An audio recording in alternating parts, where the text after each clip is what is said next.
Welcome, everyone. In this session, we are excited to announce a big scoop for Learning Human, as we have managed to procure the services of the great bard himself, and arguably the greatest writer that ever lived, William Shakespeare, to talk about digital creativity. There have been some nasty rumors going around that this is in fact not the real man himself, but an educational consultant called Phil Badham from the UK. But we ask you to dismiss such nonsense and instead please welcome the upstart crow himself, William Shakespeare. Hello, fine humans, friends, Romans, countrymen. Lend me your ears. Where are we all from? To Zoom or not to Zoom? That's the question. So, put in the chat, where are we all from? Someone tells me I have to use a mouse instead of a quill, so I'll just put that aside. Wellstone, that sounds like a fairly strange place there, Gregory. We have Melissa from Texas, and quite a range across this wide globe. Cleveland, Ohio, Scott's As, not sure where As is. Detroit, me, and Pomona, I believe that's California. Fantastic. Where else have we got? South Carolina. Wonderful. Now, you all are obviously connoisseurs of my work. I've been around a while. I'm not looking too bad for 456 years old. But what I come to do is to talk to you a little bit about my work and why you should still all be reading it. So in this session, we're going to be looking at the wonderful Adobe software tools and thinking about how we can best make the most of them if you're lucky enough to be studying my works. So without further ado, I'm going to share my screen and we'll get going. Now then, Caitlin, is it all looking good from your end? It's looking great. Looking fantastic, wonderful. Okay, so in this session, we're going to be thinking about the wonderful ways in which all of the students, perhaps, that you teach, you have to read Shakespeare. And in jolly old England, every single child has to study my works. So lucky them. But if you wish to know the force of human genius, one should read me, according to William Hazlitt. But reading me is one thing, but understanding me is quite another. So what I'd like to do is to think a little bit about why perhaps we should be thinking about studying Shakespeare texts in 2020. Despite the fact that we appear to be in the middle of a contemporary plague, it seems to me that we should be studying my books all the more ferociously. But studying Shakespeare, we should be thinking perhaps that all of the texts that were written are still stories for our time. They still cover all of the beauty of humanity, all of the wonders of the stories that we have from antiquity and beyond, that all tell a very similar story about some of our great themes: love, death, and reality itself. And here we have, in your wonderful country, the USA, the Shakespeare Theatre Company putting on a mock trial using characters and situations from Shakespeare plays to test the nous of some of your judges on the Fifth Circuit.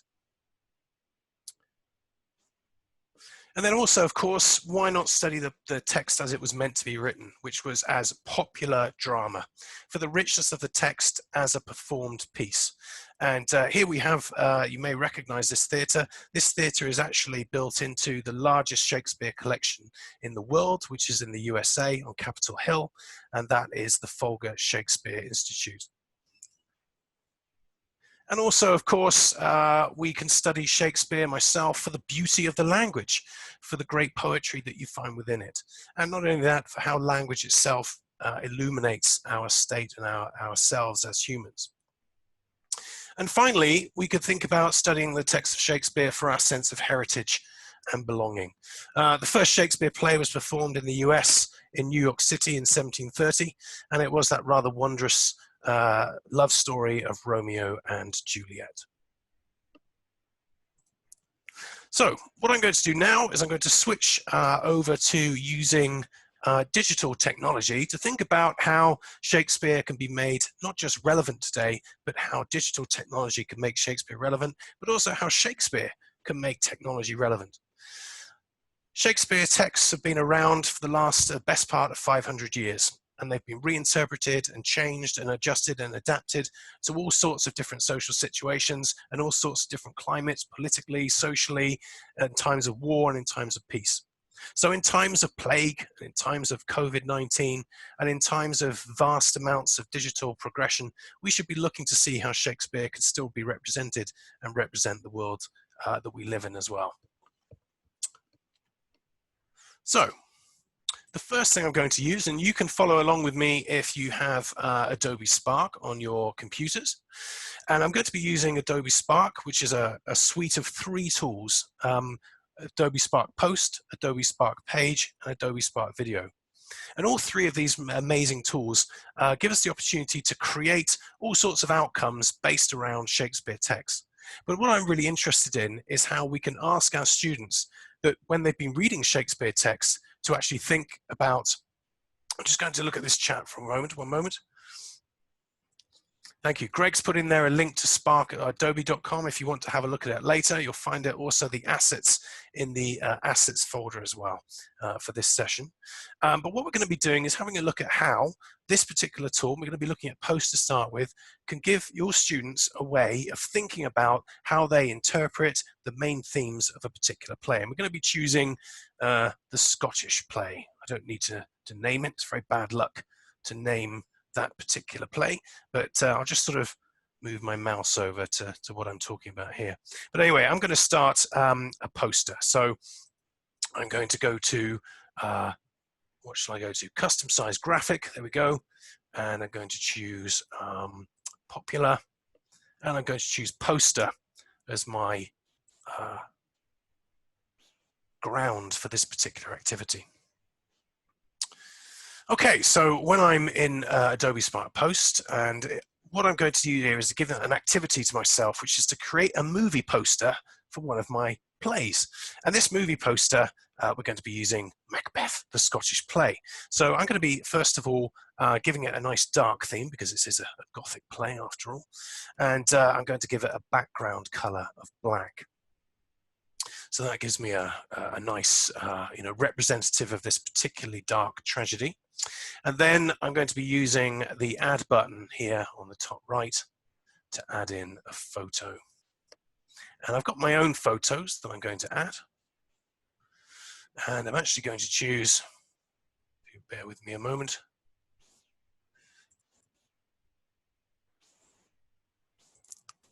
this skull image.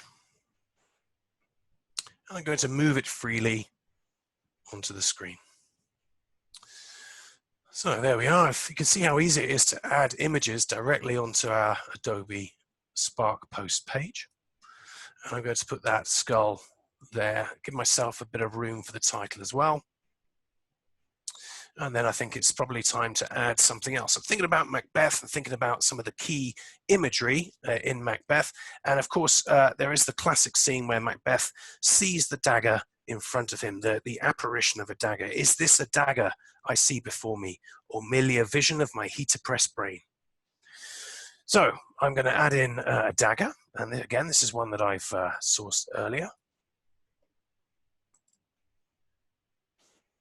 And I'm going to move it freely onto the background.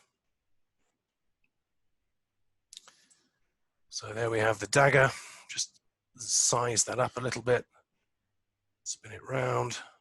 You can see how much control we have there. And I just place that so that the hilt there and the cross section comes into the sockets. And then I'm going to just turn the opacity down a little bit, and you can see there that now I have my apparition of a dagger. Fantastic. Right. Okay, so remember we had the apparition of the dagger. Its handle stretched towards my hand. So I think I might need a sort of a hand image to go onto that. So I'm going to add in some more hands here. And just pop them on. There we go. Those are quite small hands, so I think we might need to resize a little bit. There we go. And the hands are looking not quite as grubby as a 14th century Scottish knight would look like. So I think we might need to do a little bit of work on that. So I'm going to go to my filters section on the right hand side, and we'll choose contrast. That's better. Looks a little bit more ghostly, but doesn't look very natural at the moment. So I'll just make some adjustments here. My contrast. You see, some people said when I offered to do this session that I wouldn't be able to cope with all the new technology, but I am the greatest mind that ever lived, so it's not a problem. Highlights, there we go, just turn those up. Shadows down, and turn the warmth up a little bit there. And then I think just so it doesn't look too superimposed, we'll just turn down the edges there a little bit. And there we are, fantastic. We have a wonderful movie poster for Macbeth. And all we really have to do now is perhaps put on the title. So I'll just add some text. Macbeth. I'll just remove my flagon of mead for a second. It's getting in the way. There we go. And then we'll just put that up there. And then we can change these colors if we wish. We can swap them around. There we are, that's better. And just pop that in. And then maybe what I could do is also add a quote from the text that represents my particular scene. So what I've had to do is think very carefully about 2 or 3 images that will represent my feelings about what this text is about, to really resonate with an audience about what they're coming to see. And of course, depending on the play and depending on your interpretation or reading of the play, you might choose different objects. In fact, that might be quite a good idea to do now. So what I'm going to do is I'm going to clear this particular post, and I'm going to start a new one. And this time, I'm going to ask for some ideas. So if you want to either unmute yourself or put in some chat, first of all, I want to play. What play shall I do a poster for, a movie poster in this section? What play? You may have, probably best if you sort of call it out, or here we go, there's a chat coming in, there we are. Midsummer Night's Dream, King Lear. Kevin Berg says King Lear, fantastic. Do you know I wrote King Lear in 1606 when there was a plague and I was actually in lockdown? And that's when I actually wrote King Lear. That's true. You can check that out if you want to. Okay, King Lear, that's a great one. Midsummer Night's Dream, though, that's a cracker because there's lots of things for that one.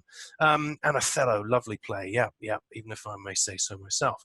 Right, I'm going to choose Midsummer Night's Dream. So, okay, Midsummer Night's Dream, picture it, the forest, stars. It's a beautiful night, midsummer in the forest.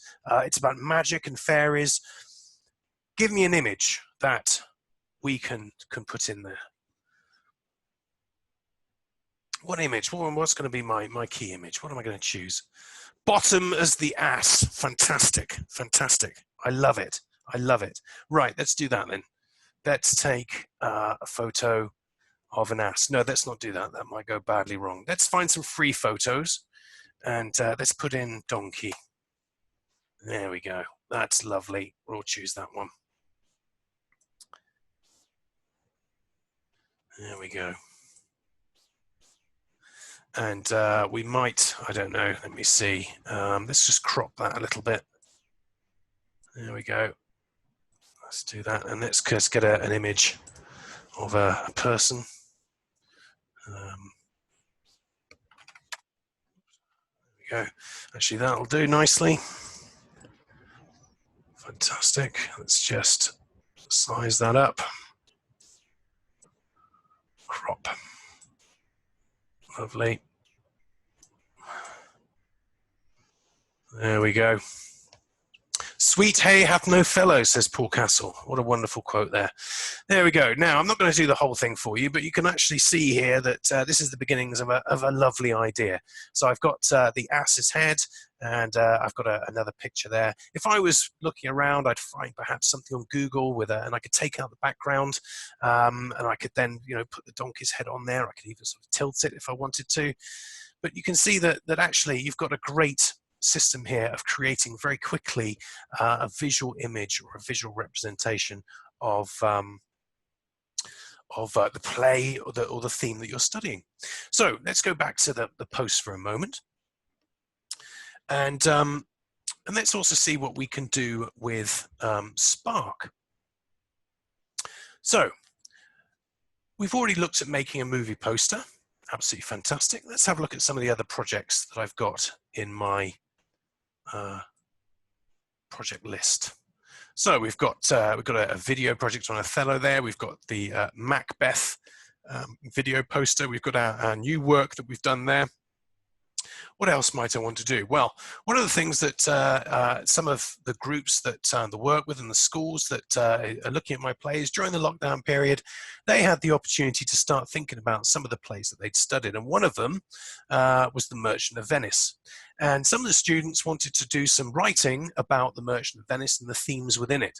And they're exploring some of the themes of class and power and the relationships between the main characters in terms of money. So it made sense to us to think about what could we do to give students the idea of writing about people from wealthy backgrounds and think about their take on why they're doing the things that they're doing. And of course, we were thinking about Portia.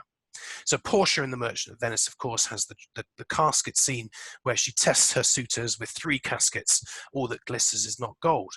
And so what we asked them to do is we asked them to use Adobe Spark Page, which is basically a very intuitive and easy to use web design tool, to create a luxury magazine article about Portia. And because Adobe Spark Page has got these fantastic and easy to use tools, this is what they created. So this is Bellissima. This is the magazine that we created, a sort of Tatler-esque magazine.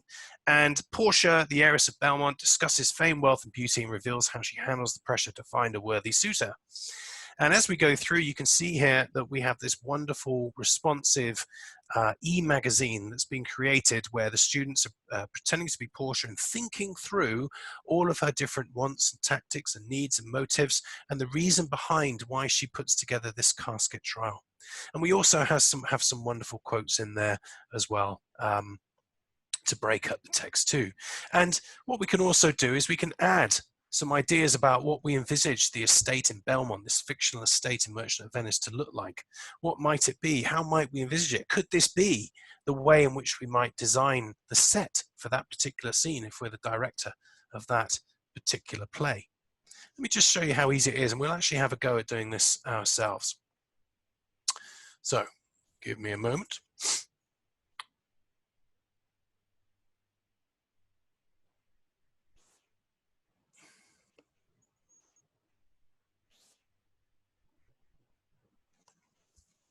Now here we have the original project, and as you can see here, I'm now in the editing mode, and it is the easiest thing in the world to set up Adobe Spark. It's free for schools, and students can come in and they can open it up and they can begin to put an image in the background. So let's take this particular image, let's replace it. So I am going to find another image for Portia. So what might Portia look like perhaps? Let's have a look at some. I typed in wealthy Italian woman into find free photos, and these were the options that I got back. So the great thing about Adobe Spark is I don't need to go sourcing all my images. I can just use it directly from inside the app itself, and I've got copyright-free, easily usable images directly from Unsplash. So here we are. I might use this one, and that immediately places a new image into my Adobe Spark page. Now, what else? Okay, so what other image might I look at putting into my lifestyle magazine piece on Portia? Any ideas?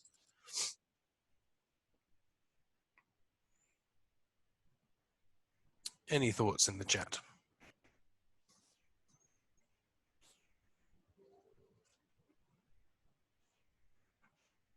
Living room with caskets, fantastic. Okay, living room with caskets. So this will challenge me here, I think. Let's have a look, living room. I'm not sure. Let's try living room to start with, and I'll choose this one. Very nice. And then let's go for another one with caskets. Oh, that's not the sort of casket that I really want, actually. That's I don't think that's the sort of casket that we want in that particular picture. So let's choose some boxes. That's And that's probably not quite what Portia was expecting with the dog coming out of it. But there we go, you get the idea. Let's try, oh, that looks quite nice, there we go. Succinctly luxurious casket. And of course we can add a caption in there. And when we finish with that, all we have to do is click on present, and it will go straight into a full presentation mode. And we can even export that as a link. So we don't have to download it or anything. Anyone that has the link can view that online, whether they're on their mobile phone or whether they're on their computer.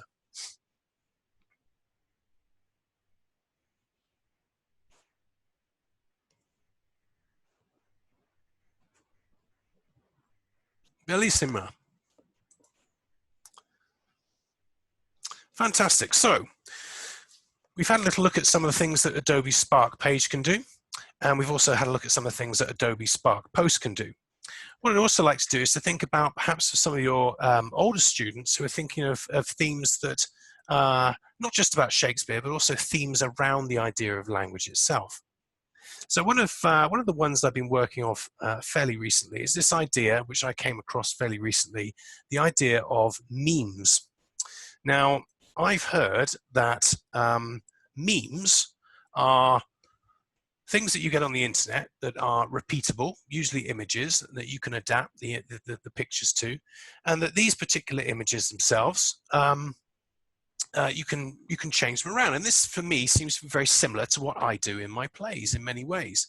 So one of the things that I do with memes is explore love, for instance, and the language of love. I might look at the ways in which characters court each other, and the sort of ways in which they have to address each other, and the sorts of issues that are particular to them in the particular societies that they lived. So I'm just going to go in and see if I can find in my Adobe projects my meme. Give me one moment.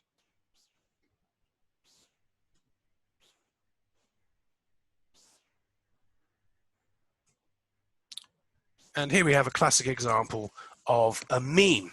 So you may recognize this meme. This is a classic meme called the distracted boyfriend meme. And what we have here are three characters who are one. This could be classically for Midsummer Night's Dream. After Puck has given the wrong character the love potion, he's seen the person that's not his true love. And then we have Lysander looking at Helena, and of course Hermia looking on in horror because they've taken the love potion. And the meme wording itself is just lifted from the play. The course of true love never did run smooth. This, of course, could be a completely different play. It could be from Much Ado About Nothing, in which case it would be something like, sigh no more, ladies, sigh no more, men were deceivers ever. Okay? So one thing I would do with my students is I would say, well, what sort of meme could you use? What are the classic memes out there? It could be the chat with the beer meme. It could be the exit meme, where you have the cars turning off, between going straight forward and turning off. And you can think about, how does Shakespeare in his plays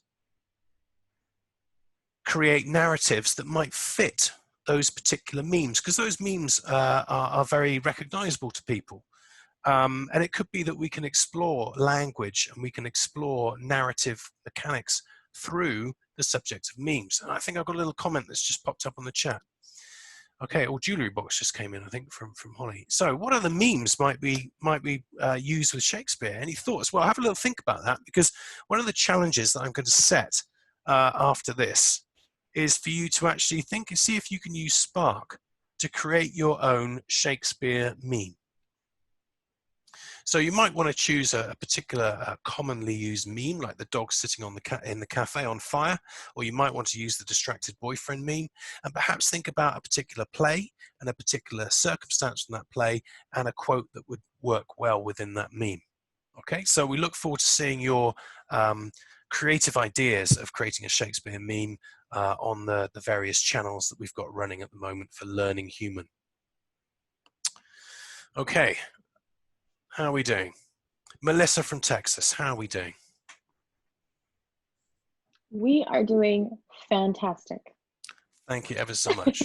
Thank you ever so much. There is, I will say, Melissa, there is nothing good or bad that thinking makes it so, but I appreciate your feedback. That's great. Thank you very much. But come what may, time in the hour runs through the roughest day, and let's not confound the time with conference harsh. Let's make pleasure as we will. So let's just close down Spark for the moment. Success Kid, says Melissa, is another great meme to use. Fantastic idea. Success Kid, yes. The baby pumping the fist, looking very pleased with himself. There's also Disaster Girl as well.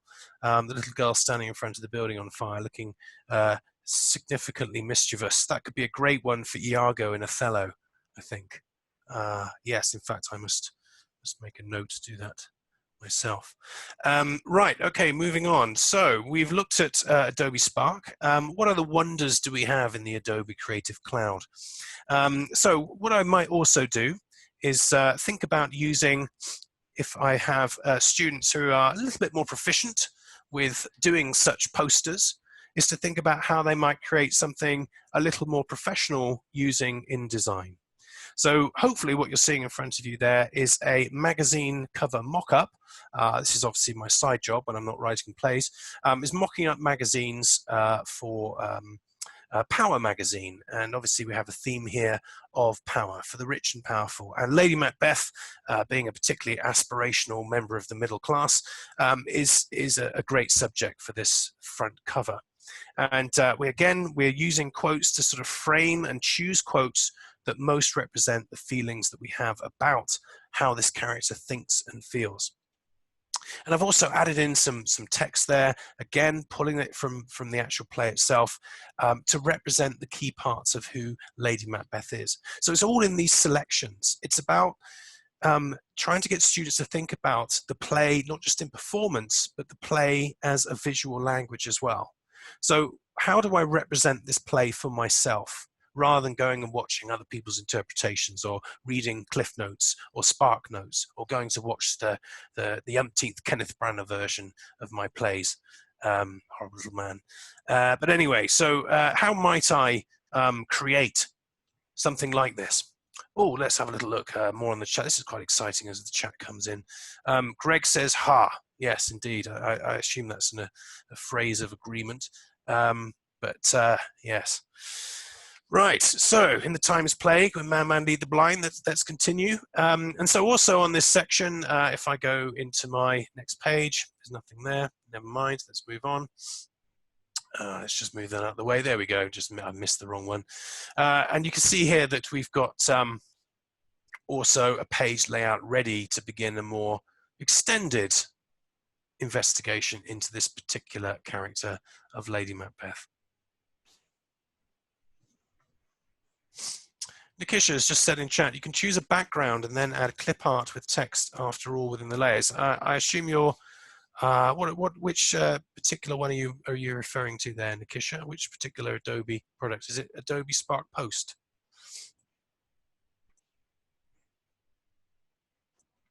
I'll just keep an eye on that chat anyway and see what comes through. Oh, with Illustrator, Photoshop, absolutely, yeah, definitely. Now, so that might be one thing you can do, but obviously this might be for students who are a little bit more proficient with page layout tools. But let's just go into Photoshop and think a little bit more about this idea of student selection. Now, what we've got, and you can get these assets in the session assets folder as well. So I've left all of the assets for you that you can pick up later and have a play with. But I'm working in Photoshop here with, and we've created a social media frame.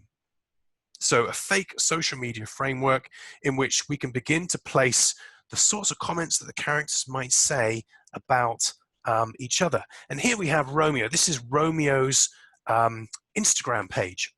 And what we've got to think about here is that, let's say the teacher would give the task to the students to say, now just imagine Romeo's come back from the party. He's taken a picture of this lovely girl that he's met there at the mask ball, which would be very apt at the moment, wouldn't it, mask? But anyway, he's come from the mask ball and he's taken a sneak peek of this girl, Juliet, who's now replaced the affections, he had the affections for Rosaline. He's now replaced those affections, which are quite shallow, with those of Juliet. And he's taken a sneak peek. He's popped it up on his Instagram feed. And here we have the people piling into Romeo's feed to tell him what they think of this. And of course, Tybalt, who's enraged that Romeo is at this party, has come in there to say, "Cuz, e.g. Juliet, you're in so much trouble." But what we can think about is how might the interpretation of this scene change depending on what that sneaky peek of Juliet might have looked like. Now, remembering that Juliet in my original text is 13 and Romeo is about 17, we have all sorts of issues here and all sorts of legalities that we need to consider. And again, I'm just going to have a quick look at the chat. Oh, thank you, Melissa and Greg, for popping in some things there. What if I stacked up my layers and this instead was the scene that my students had chosen to represent the Instagram feed? How might this change the dialogue that would flow in the Instagram feed? How might this change the way I, as a director, might do the scene? Because there is a difference between a picture surreptitiously taken by Romeo at the end of the party of a rather shy, retiring girl who's not too sure about her feelings, and in this one, a more mature lady who is quite deliberately showing agency and wanting this to be broadcast to her family, come what may. So how might these selections adjust the way in which these scenes are seen in performance? And what if, again, we changed it and we had a different image? We had a woman there with the mask on, a COVID mask, and would this conceal her identity? And would this actually be a political statement as to whether she was wearing it? Would this tell us what sort of side of the political spectrum she was on? And would this be a different side than perhaps her family? Would this perhaps tell us something else and give us new ideas about how we might stage the play about two families and about the star-crossed lovers? So these materials are designed to help students to think through the different interpretations. And the different interpretations that we get in Shakespeare plays are what helps students to get the best grades. If they can come up with 1, 2, 3, 4 different ways of reading a scene, that gives them a lot more input and impact in the way in which they achieve their grades, and also their understanding of Shakespeare and his text. And these are all editable. So I could, for instance, add the chorus is there on the Instagram page. That's quite interesting, because of course the chorus tells us the fate of these lovers at the beginning and is a remnant of Greek drama. Should the chorus be there? What would it be like if, of course, Juliet's father was on this Instagram page? How might that change the way future scenes are conducted between the two? We also have other templates that you could look at. So this is another one, for instance. I'm just going to quickly look at the chat again, one moment. Is it possible to add images directly in Zoom chat? Links can be sent. Okay, I'll let you guys just talk that one out in a moment. But here's another Instagram template here for Antonio, the merchant of Venice. And we have a rather wistful picture of the canals of Venice there. And he's probably thinking, where could this be in the play? You know, at what point could Antonio be sending out on his Instagram feed a picture like this? Is he about to go for the trial? Is he wondering of his chances, perhaps? Or is this at the beginning, which shows his relationship with Venice and the fact that it's brought him much wealth? So the great thing about things like Photoshop, which are built around creative visuals, is that you can think about Shakespeare as a visual language before we think about it as a text in performance. We also have text and conversation frameworks that students can work on. This is a great thing that students can do when they have a piece of dialogue in a classroom and they can be thinking about subtext. So the reason they're writing it in colloquial English is because they're trying to understand not just the words themselves, but what the thinking is behind those words as the characters act it out. And by doing so in this sort of pseudo-Shakespeare dialogue, that begins to help them to understand how they might read that dialogue and put the stresses in the right places. So there are blank conversation templates that you can access and that we've given in the asset folders for this particular session. So do please go and have a look at those. They are all available to you.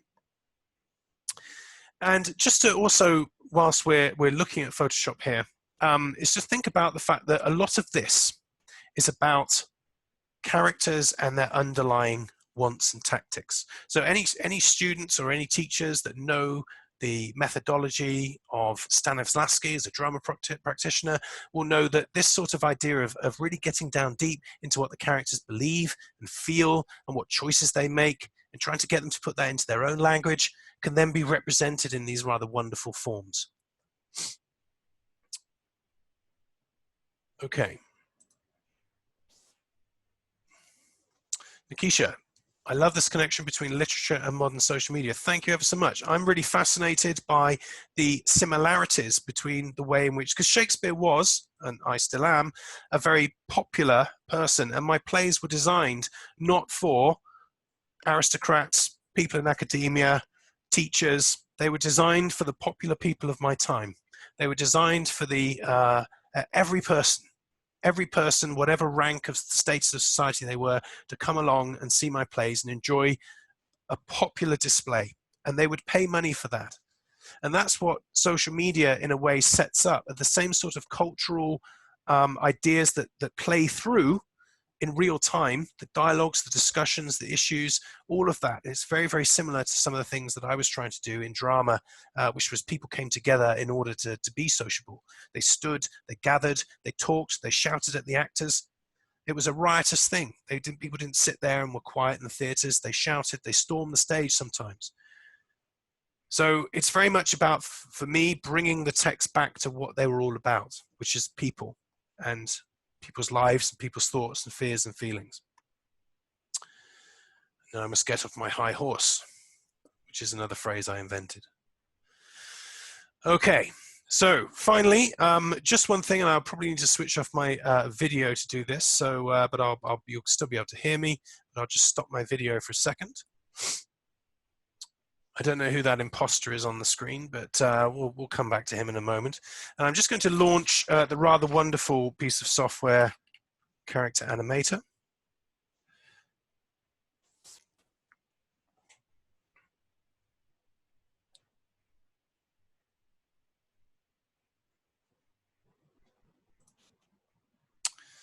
Now, what you're looking at here is me, but as a puppet.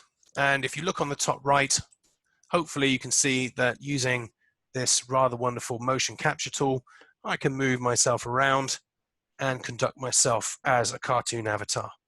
Now, the wonderful thing is I can introduce my lessons on Shakespeare using this particular character animator tool. All I have to do is hit the red button in the middle of the screen, and I can record myself talking as Shakespeare.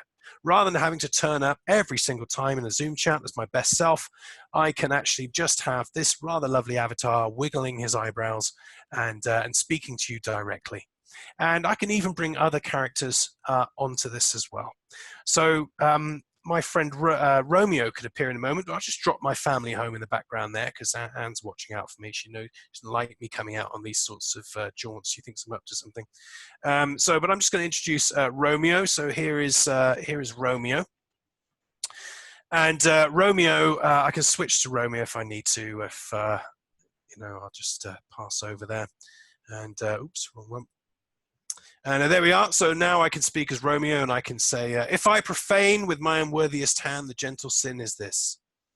No. Okay, right, well, no.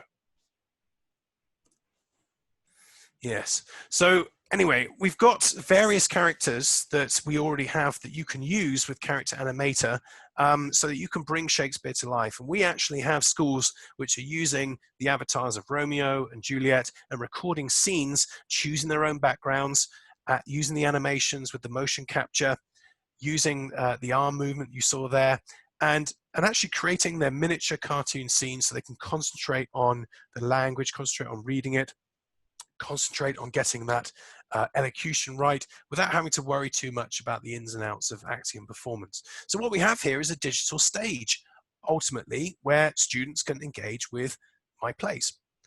Now, what I'm going to do is show you where you can get those puppets, and you'll find that on a website called Heads of Curriculum. Start my video back up again. If I can. I may need to turn Character Animator off. There we go. Fantastic. Right. So heads of curriculum, headsofcurriculum.com, that is a link which you can use in order to get lots of rather wonderful characters that you can use with Character Animator. Okay, and you can see we've got Einstein there, we've got me, we've got Romeo there waving at us, and we've also got somewhere hiding up here is Juliet. There she is. There she is, look. So there's Juliet, and we can download those characters and pull them directly into Character Animator, and off you go, totally free. Just check the chat again. 10 minutes remaining. Thank you very much, Caitlin. I know you sent that privately, but I'm a complete idiot and I just read it out to everybody. Fantastic. Right. So what I'm going to do now, that is basically what I want to show you about the wonderful creative tools that Adobe have, which show you how you can really start to dig into Shakespeare. I'm just going to return to my PowerPoint now and talk through a few final things.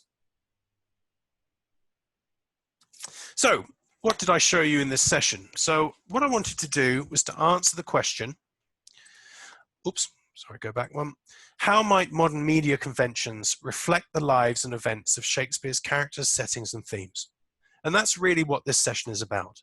How can we look at what's happening now in terms of culture, language, and discourse, and look at Shakespeare through that lens? What does looking at through the lens of Shakespeare tell us about the things that are on our minds today? What do they tell us about class? What do they tell us about color? What do they tell us about justice? What do they tell us about disease? What do they tell us about social justice and social causes? What do they tell us about the state of our language? What do they tell us about power and government? So all of these ideas are all part of trying to get students to find that connection with Shakespeare. We've had a look at some of those images and some of those movie posters. That's a really great start. And of course, students can generate these. They can make very beautiful looking posters, and that can all be part, and if they put quotes on them, that can be part of your dual coded revision displays that you can put all around your classrooms. We had a look at how we might create a lifestyle magazine using the wonderful Adobe Spark page tool. And we thought about how we might explore language by using templates that represent and reflect social media. We've also thought about, this is one of my favorite ones, about how we might turn classic Shakespeare quotes and ideas using memes, so that we get on board this idea of reusable, reformatted ideas. And of course, I use lots and lots of the same plot devices in a lot of my early comedies. And you know, I noticed someone put Two Gentlemen of Verona in there as one of my plays, but there's a bit of a, I'm not going to tell you about that, but there's a bit of an issue about authorship around that one. I'm not entirely convinced about that, but anyway, that's for my lawyers. And the other thing is I've talked about is the exploring the social and cultural discourse then and now. I'm particularly fascinated by the language of love. And of course, in performance, we've thought about how the heads of curriculum and the Adobe Character Animator can be used, but also if you look at some of the resources I put into the asset folder, I used with my 11-year-old daughter we made some rather lovely puppets and acted out Hamlet using Adobe Spark Video. So you might want to think about how that could be a great way of introducing your students to the wonderful plots of my greatest play. No point in being modest, really. Okay, so before we finish this session, I just want to point you to a couple of things that you might be interested in. If you are interested in professional development online for Adobe tools, you may want to wander along and have a little look at the edX, the adobe.com edX. So we call it the Education Exchange. The Education Exchange has huge amounts of resources developed by teachers, for teachers, which help you to learn key digital skills and your students the techniques that they need. So the link is there. Probably the link will appear in the chat in a moment, but do go and have a little look because there's things for all sorts of different subjects that you may want to look at. And also professional development. There is a company called EdgeGain, which, they have ascended the brightest heaven of invention, I can tell you. And EdgeGain run professional development courses for teachers, and including student engagement workshops as well. There's a rather balding looking chap in the middle there doing some continuous professional development training for teachers as well. But just ignore him, he's of no import. But anyway, if you have any professional development, if you have any questions about this and how we could support schools or colleges and universities with their digital creativity around Shakespeare or any other writer of import, then do please contact Greg at edgegainlimited.com.